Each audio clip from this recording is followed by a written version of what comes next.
Assalamualaikum warahmatullahi wabarakatuh. Perkenalkan, nama saya Erni Jelita. Saya dari kelas Granada. Di sini saya akan membahas tugas praktek tentang kode program machine learning. Nah, berikut penjelasan tentang kode program machine learning menggunakan decision tree atau pohon keputusan.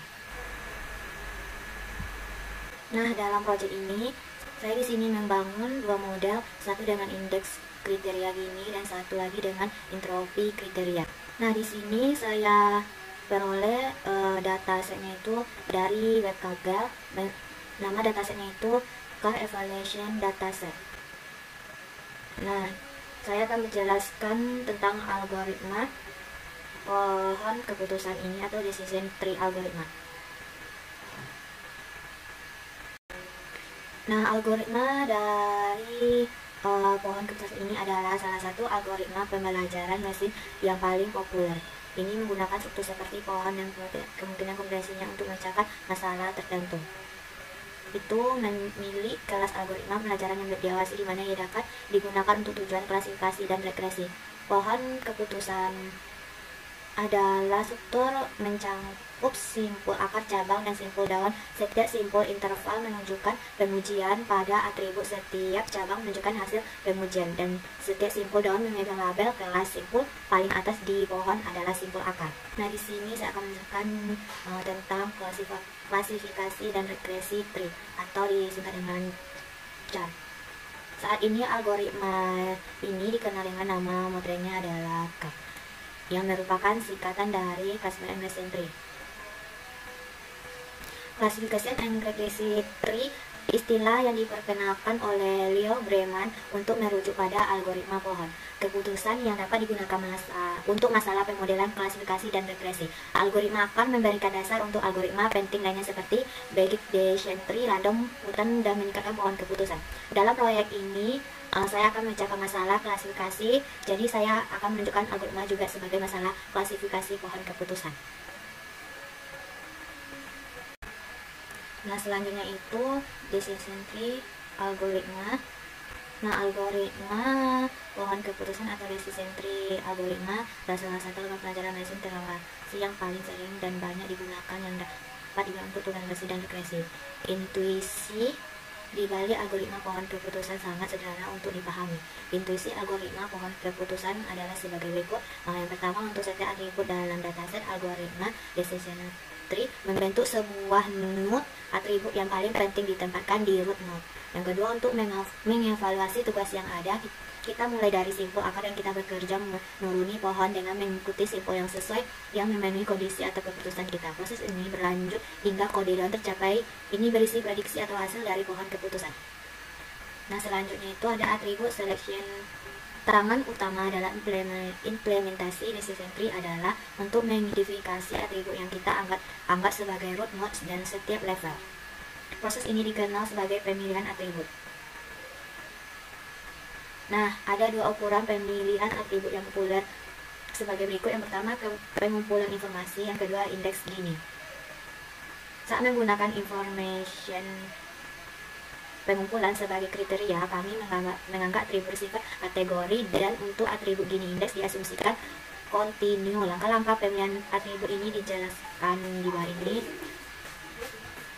Perolehan informasi. Entropi mengukur ketidakmurnian dalam kumpulan data yang diberikan. Pengumpulan informasi adalah penurunan entropi. Peroleh informasi yang menghitung perbedaan antara entropi sebelum pemisahan dan entropi rata-rata setelah pemisahan dataset berdasarkan nilai atribut yang diberikan. Nah, selanjutnya indeks Gini.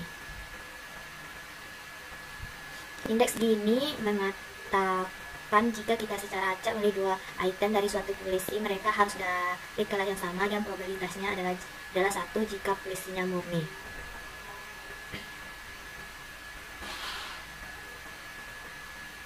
Langkah-langkah menghitung Gini untuk sebuah split. Yang pertama itu hitung Gini untuk subnode menggunakan rumus penjumlahan kuadrat probabilitas untuk sukses dan gagal.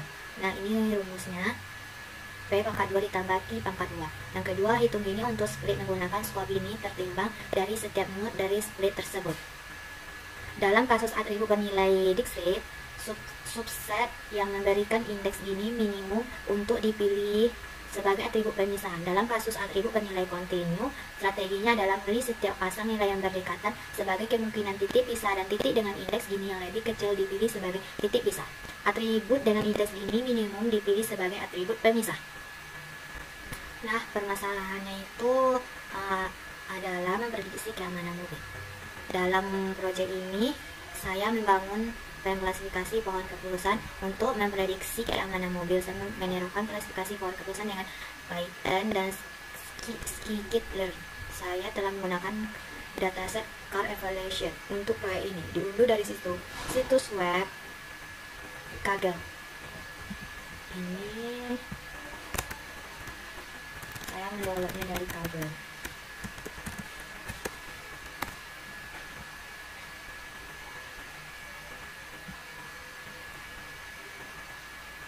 Nah, ini sedikit penjelasan dari datasetnya. Boleh juga kita mengunduh datasetnya melalui link ini. Ini tempat mencari dataset yang lain.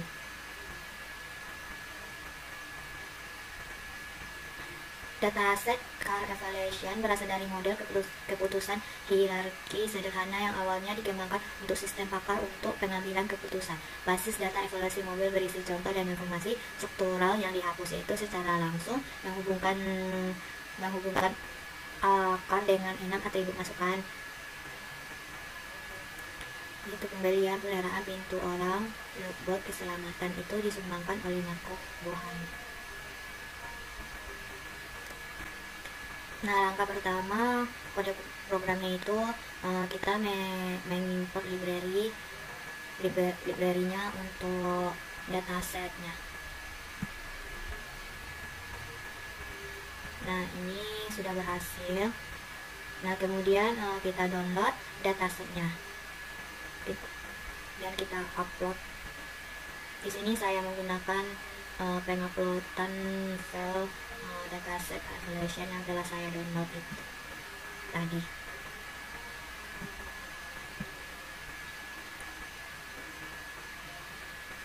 Nah, datasetnya sudah terupload ke Google Colab-nya. Selanjutnya kita import datasetnya menggunakan jaringan car pd.red csf car evaluation css. Di sini penamaan identifikasinya itu boleh bebas. Di sini saya menggunakan car dan cetak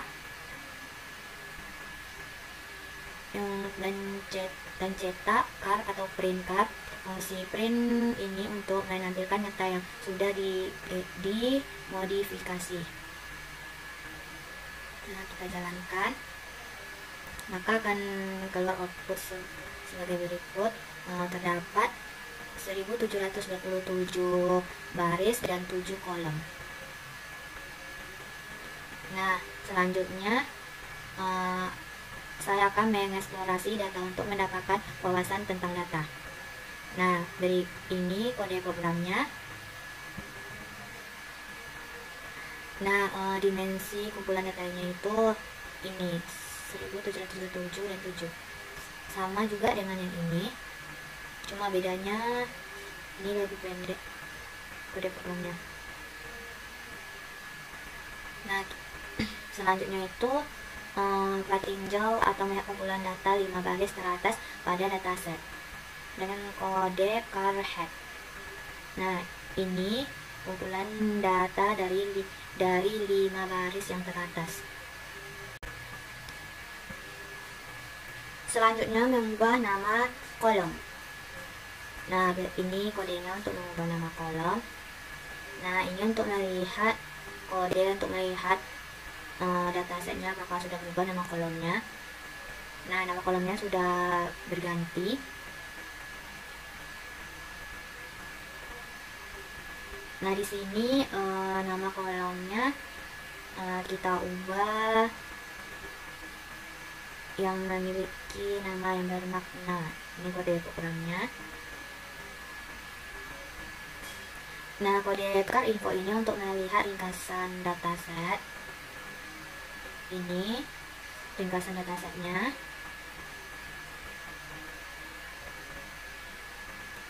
Nah, selanjutnya itu distribusi frekuensi nilai dalam variabel. Sekarang merasa jumlah kategori frekuensi variabelnya dan kode komen dan cetak. Inilah hasilnya.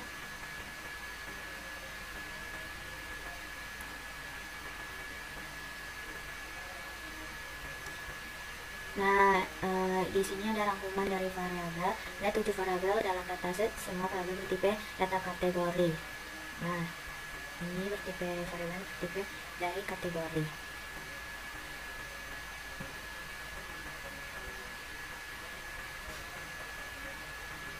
Kelas adalah variabel target.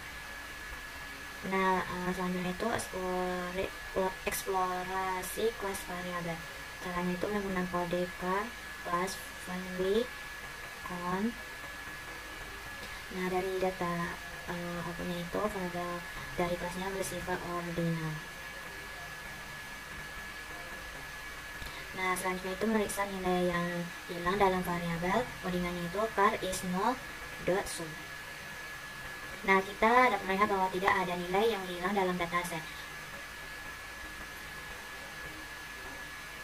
Selanjutnya itu mendeklarasikan vektor-vektor dan variabel target. Codingnya itu ada variabel x dan y. Ada variabel x dan y, x sama dengan char.drop, kelas x sama dengan 1, dan variabel y sama dengan char kelas. Nah, kode program selanjutnya itu memisahkan x dan y menjadi set pelatihan dan pengujian.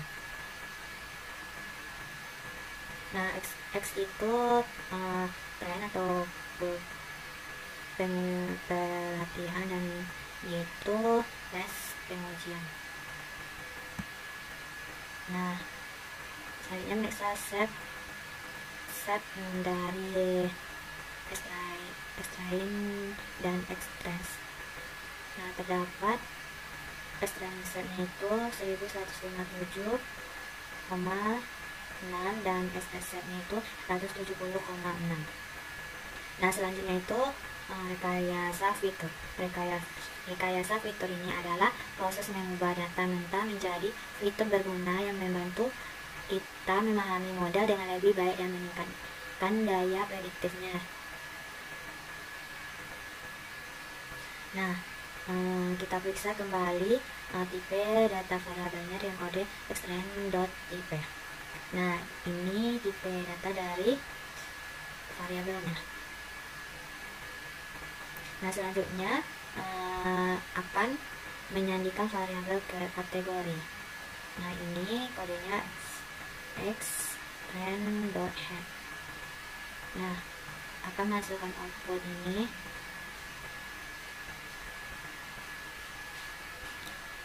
Nah, sebelum kita mengimport kategori encode, kita menginstal upgrade kategori encode terlebih dahulu. Ini kodenya, cara menginstalnya. Nah, ini library dari kategori encode, library inputnya. Nah, berikut ini encode variabel dengan ordinal encoding. Nah, ini hasil outputnya. Dan ini hasil output dari pengujian DART. Nah, kita sudah memiliki set latihan dan pengujian untuk pemodelan indeksnya. Nah, selanjutnya itu mengimport algoritma decision tree classifier dengan indeks gini. Kodenya from ini codingannya.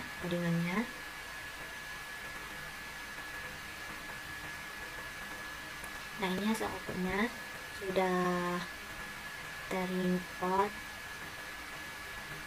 Nah, selanjutnya itu memprediksi hasil tes set dengan kriteria indeks. Nah, selanjutnya cek skor akurasi dengan kriteria indeks gini. Ini boleh program untuk kedepannya, maka menghasilkan kriteria indeks gininya itu 0,8053. Nah, selanjutnya itu perbandingan akurasi training set and test set. Ini kode programnya dan ini hasil outputnya.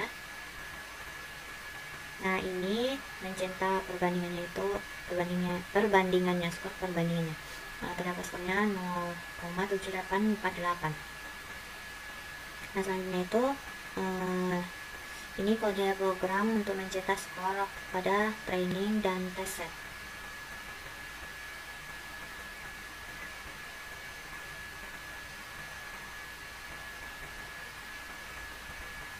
Nah, di sini terdapat skor akurasi training set itu adalah 0,7848, dan sedangkan akurasi test set menjadi test setnya itu ini salah, seharusnya ini 0,853. Nah, selanjutnya memberi desensentri, classifier model dan kriteria entropi. Kode program itu ini, dan nah sudah kita beri pemodelan dan kriteria entropinya. Nah, ini prediksi hasil kumpulan tes dengan entropi kriteria. Nah, ini memeriksa skor akurasi dengan entropi kriteria. Kode programnya ini sama hasil skornya dengan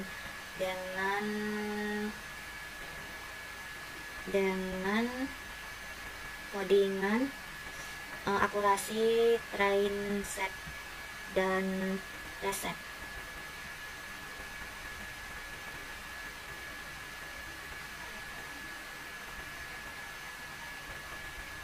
Ini sama programnya.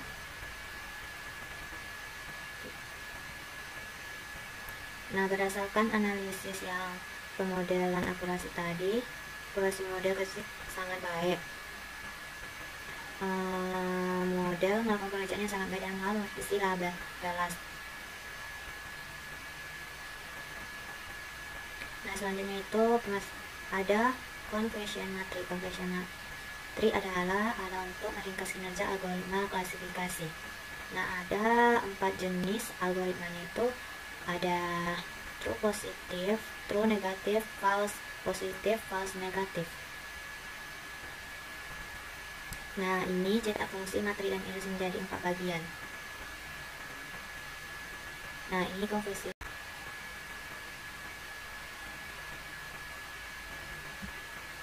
Nah, kode program fungsi materi itu fungsi materi itu ada ini sekarang dot metric, import confession metric, dan cetak fungsi metric.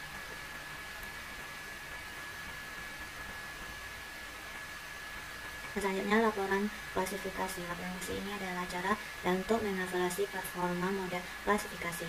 Ini menampilkan skor presisi, recall, F1, support untuk model. Nah, ini kode program yang bisa mencetak laporan klasifikasi.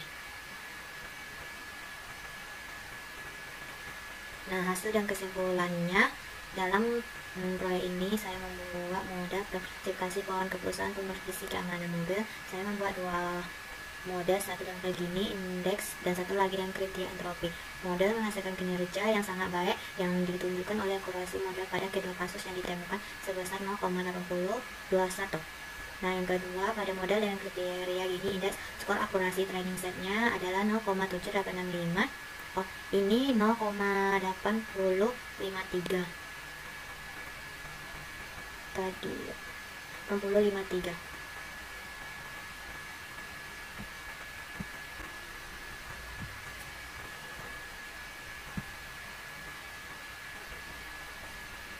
Nah, kesimpulan kedua, nilai ini cukup sebanding, jadi tidak ada tanda-tanda overfitting. Nah, yang ketiga itu demikian pula pada model dengan kriteria entropi. Skor akurasi set pelatihan adalah 0,7865. Ini akurasi datasetnya juga 0,853. Penjelasan prakteknya, jika terdapat kesalahan saya mohon maaf dan saya akhiri dengan Assalamualaikum warahmatullahi wabarakatuh.